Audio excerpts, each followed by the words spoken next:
Ini adalah sebuah kasus pada seorang anak-anak pada usia 11 tahun,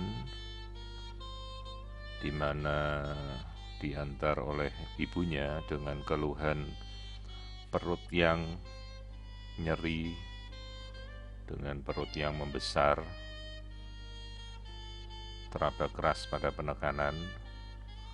Dan di sini kita melihat pada pemeriksaan USG dari perut ada cairan yang memenuhi rongga rahimnya.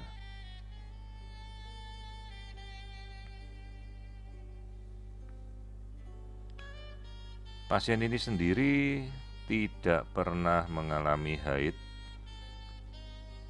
Nah, di sini kita bisa melihat struktur ovarium kanan dan struktur ovarium kiri yang tampak normal.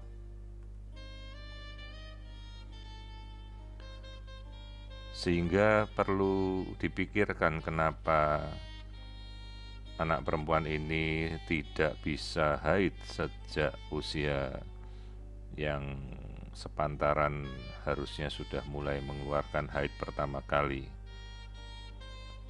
Di sini kita mengamati dari potongan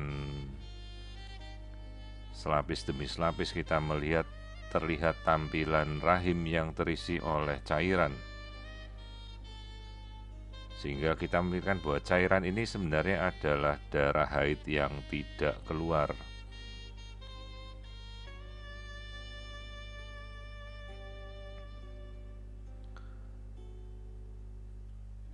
Kemudian perlu kita pikirkan kenapa darah haid ini tidak keluar. Apakah bagian alat kelamin luar dari si anak ini tidak terbentuk? Ataukah ada selaput himen atau selaput darah yang sama sekali tersumbat, tertutup sehingga darah haid tidak bisa keluar? Setelah kita lakukan pemeriksaan, ternyata pada rahim kita temukan seluruh darah menstruasi yang harusnya keluar tertampung di rongga rahim. Jadi sejak anak ini mulai menstruasi, ternyata darah haidnya tidak bisa keluar.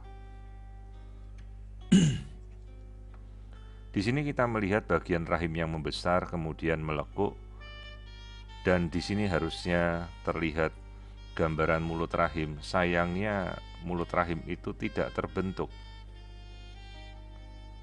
Jadi ujung keluarnya rahim menuju ke rongga luar ini tidak nyambung, tidak tersambung dengan dinding kelamin luar atau vagina. Sementara vaginanya terbentuk normal, namun kemudian berakhir dengan rahim yang buntu.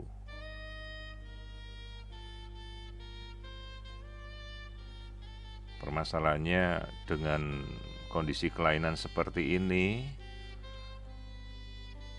kondisi utama yang perlu kita pikirkan pertama adalah faktor kedaruratannya, yaitu bagaimana kita bisa mengeluarkan darah haid yang sudah terkumpul di dalam rahim dan tidak bisa keluar.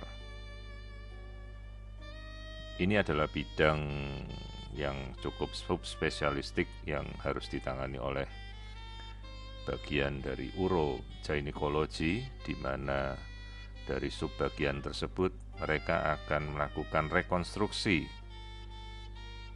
bagaimana membuat saluran ini menyatu kembali untuk bisa mengeluarkan sisa darah di dalam rahim. Baru kemudian dipikirkan apakah mungkin masih bisa untuk berfungsinya organ reproduksi pada anak ini karena tidak mempunyai mulut rahim secara normal. Jadi tindakan yang pertama yang harus dilakukan adalah melakukan evakuasi darah haid yang menumpuk di dalam rahim ini, karena mulut rahimnya ternyata buntu atau tidak terbentuk.